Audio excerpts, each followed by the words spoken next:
You know, the first video I actually ever made on this channel was about WhiWa. It's kind of crazy. This is like a full circle moment for me, and I feel like I've changed a decent amount since then. Has Whimpering Waste changed since then? What a waste of time.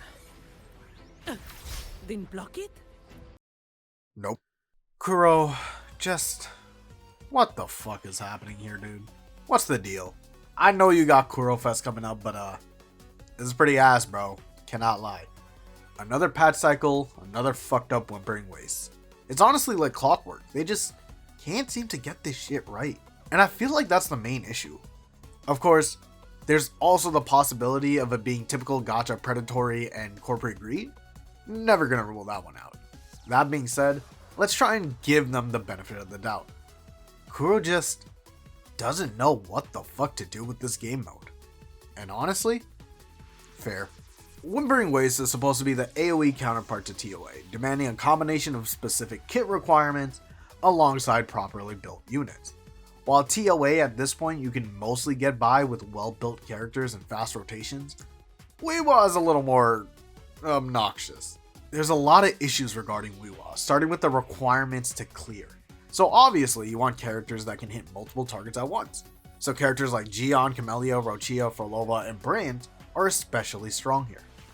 But then there are characters that don't really have natural grouping abilities, but can cover wide ranges and do a shit ton of splash damage. So characters like Zani and Carlotta are also surprisingly effective. Except having a wide AoE isn't the same as grouping. See, very specific characters have grouping potential. So now you're left with Gion, Rochia, Shorekeeper, Yang Yang, Jinzi, kinda, Jianshin, Frolova, Kartethia to an extent, and Chakona. Then you remember, this is a speed test, so you need units that can actually do damage and don't take 30 years to do their rotation. So knock out Jianshin and Shorekeeper in the damage roll. And you're left with 7 characters, 6 of them being limited 5 stars, and 1 of them being a sub DPS 4 star, already making your effectiveness a little gimped compared to what you could have. The average player does not have all these characters, let alone enough characters that fill this niche for 2 teams, considering that 4 of the 7 that I listed work together as a pair, Rochia with Frolova and Kartethia and Chakona. Keep in mind, there are a total of 37 characters in the game as of right now. Yeah, so we have a small pool of characters that has a smaller pool of viable characters, and within that smaller pool is an even smaller pool, and 2 of those characters within that giga small pool needs another 2 to be effective. And if you really want to stand a chance in there, let's bring Shorekeeper back to throw into one of those 2 teams. It's rough. WhiWa is not free-to-play friendly at all, and we haven't talked about the signatures and how important they are. I see the argument that because weapons are guaranteed, it gives the company more of an incentive to make them really strong, but it still feels like shit. The issue is even more exacerbated by the gold token buffs, which have this really shitty trend of being a huge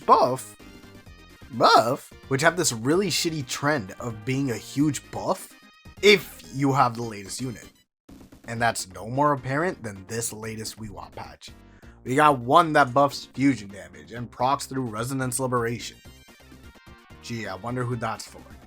And then we have one that messes around with Echo Skill damage, which a grand total of 2 characters make use of. Cancerella and Frolova. And then... bro, this is for a character that isn't even out yet, what the okay. The heavy attack buff is usable. If you have a Gion sitting around, it's usable.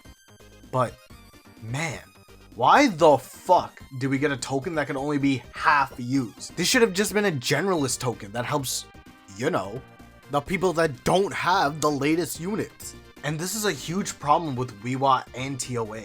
They've essentially just become advertisements for the newest characters, and that shouldn't be the point of endgame. This is like if a base Elden Ring boss was almost impossible to beat unless you had weapons and abilities from Erdtree. Except at least in that DLC, you get more content than just a new character. And man, I understand this reset is going to be out during Augusta's run as well. But Kuro, you can't be this toned down. We're literally doing your Mickey Mouse endgame to pull the characters that you're advertising. Can we please just get a usable token? Anyway, the tokens suck. Always have sucked, What else is new? But it doesn't end there. If the requirements weren't enough, these whack-ass enemies, yo. These dickheads travel farther away from each other than your ass cheeks after a bowl of 2x spicy ramen. This shit is actually insane. You'll be attacking them, and mid-animation, they just slowly saunter away, slipping off your screen, and by the time the absolute pandemonium of your animations have ceased, you whip that shit-ass camera around and you just see the other two top hat-wearing bastards just shimmying away with 3/4 of their health bar. So yes, even when you're using Camellia, who has a wingspan of fucking Galactus, you're gonna accidentally miss them. Hope this doesn't happen during your nuke, or else you can say goodbye to that run. And no, it's not a matter of one-shotting them anymore, because sadly, we've come to a point where Camellia can no longer one-shot. Yep, let's be real, it was gonna happen sooner than later. The phrase has been tossed around a couple of times in the WhiWa community, but I can finally confirm that it has finally arrived. HP inflation, baby. I was hoping presenting it in a nice way would make it less shit. It doesn't. So, someone in the CN community did the research, and yeah, the HP for these mobs went way up. Like, damn near doubled, and sometimes even more. Now let's get something straight. HP inflation doesn't always have to be a bad thing. It's actually a pretty standard concept in every game, and one of many common ways to enhance the difficulty. Emphasis on one of many. Let's say this empty glass represents a boss, and we're going to fill it up with different ways to make it harder. We'll throw in a little bit of HP inflation because, of course, more HP means a longer fight. But alongside that, we throw in some new attacks, maybe a new environmental effect, maybe a status effect that the boss can apply, and maybe, I don't know, we throw in a whole new mechanic to the boss. All of these in tandem work together to make a more difficult experience, but the changes individually aren't so egregious. But if we fill it up with only HP inflation and only make them tankier, well, now we just have a really annoying sponge, and that's a problem. That's what it feels like happened to this WhiWa. The main thing that it's making it impossible to deal with is how tanky they are to units that aren't being giga shilled out for. Oh, and by the way, not only do they have more health, but they have increased resistances too. So yeah, these new mobs are giga tanky. This absurd amount of HP inflation is now a problem, and you could see it in this chart as well. But if you notice, this issue is almost exclusive to WhiWa. The line at the bottom shows the HP inflation of TOA, and comparatively, it's not that bad. In fact, I'd argue that it's a rather healthy progression of HP inflation. And even in other endgame modes like holograms, the HP inflation doesn't feel as egregious. So what's the deal? Well, again, it could be that Kuro is having their mask off moment, but again, benefit of the doubt. What it seems like to me is that genuinely, Kuro just doesn't know how to balance this game mode. The mode has constantly bounced between absurdly difficult to piss easy and just a time sink. There's never been a time where people have looked at WhiWa and went, wow, that was reasonably difficult. Or, hey, that was a fun time.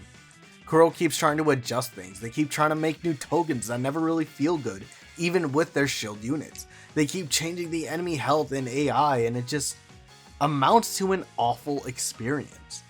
Whimpering Waste needs a serious overhaul, and this is where I, the man with zero game development experience, suggest some ways to maybe fix this shit show of a game mode. Step 1, toss it.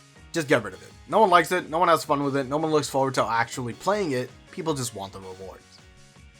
Okay, that's a half joke.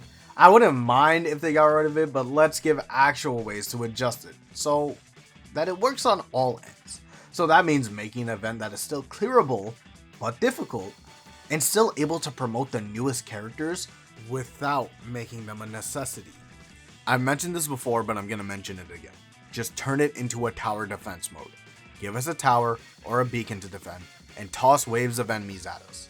You can keep the AoE focus, but just remove the timer and slap on a combo meter that gives us more points based on how fast we rack up the combo meter. Like bro, y'all are in the middle of a DMC event in PGR, and you have a combo meter in other game modes. I know you know how it works. Want to make it more difficult? Throw bosses into the mix, and now that it's a tower defense mode, we've eliminated the problem of these fuckers going on a Jet 2 holiday mid-run because they'll actually be going towards you instead of away.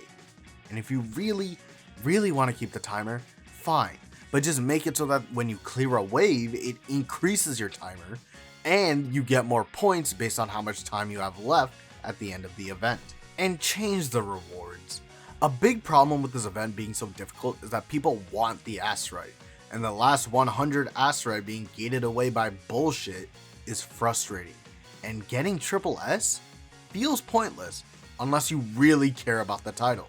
Instead of making the rewards solely asteroid, offer rewards that would also pique players' interest that don't directly harm their overall pull quality, because let's be real, half the fun of the game is pulling new characters. Offer those weekly boss rewards, offer some tuners and experience dupes, offer weapon skins that are permanent, looking at you Genshin, offer something for that double S and triple S ranking. More rewards mean they could also shift down some of the asteroid rewards. Of course, this also means that they could lower the amount of asteroid we get, but you know what, it's an imperfect idea that needs work. But hey, I'm here giving ideas, not answers, man. But that's definitely on the more far-fetched side of things. Let's see how we'd actually fix our current shit show of an endgame. For one, please stop making such shitty tokens. For one, a lot of the times, the gold token just sucks. They're usually just a jumble of words with a ridiculously high damage modifier. Those jumble of words, by the way, I'll summarize it for you. If you use this character we just released, you'll get a lot of damage. It's the most frustrating aspect of this event, and it's also a problem in TOA, but definitely more predatory in WhiWa. Stop making such specific tokens for characters that have just released or characters that haven't been released. Why is this here? This is so dumb. What ends up happening is that people with the latest teams get ridiculously high scores to the point that they don't even need to try. And then people with older gen teams that are supposed to be good in this game mode end up underperforming. And what makes this even worse, they've recently started making stages have double resist, or have both sections resist the same type, which wouldn't matter too much if 2.0 wasn't literally the monotype era. All of the latest premier teams have been full spectral again, full arrow, full fusion, and now full havoc. So they're not only disincentivizing the new units, but they're making the old units pure hell to actually run. Kuro, make up your fucking mind. What is this? There's two ways we can approach this. One, make a generalist token. Remember that token that gave us 50% crit rate and damage? Yeah, give that back to us, please. Or create a system where we could create our own token. It doesn't even need to be anything insane. You could make it through like if statements, like with basic coding blocks, like through fucking Scratch. Give us a token where it's like when you do blank damage, you do blank percent damage or some shit like that. That's what your Giga specific tokens end up being anyway. So let's just give us some control. And if you want to make it harder, make it so that we can only use these tokens once, even in the final stage. I'm only willing to compromise on this because I do believe at this point, most people have some sort of the current team. That being said, this token, yeah, don't do this. Do not make tokens like this again. I get that this specific token could be utilized with other resonators, but again, it's very underwhelming because it's designed for this girl. And this girl is a sub DPS support. Why are we making a token for a sub DPS support? People typically do not pull on sub DPS units unless it's to complete a main team, or if they really like the character.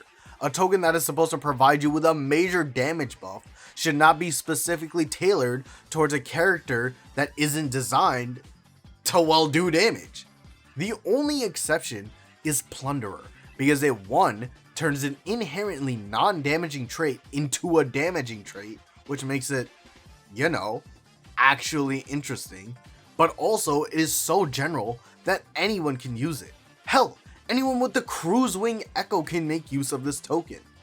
This is an example of an actually good token. Also, if you're gonna inflate the enemy resistances, please add in weaknesses so that we could maybe do something to combat it. If it's gonna resist arrow by like 40 or 50%, make it so that it takes more damage from Electro or Spectro by like 20 or 30%.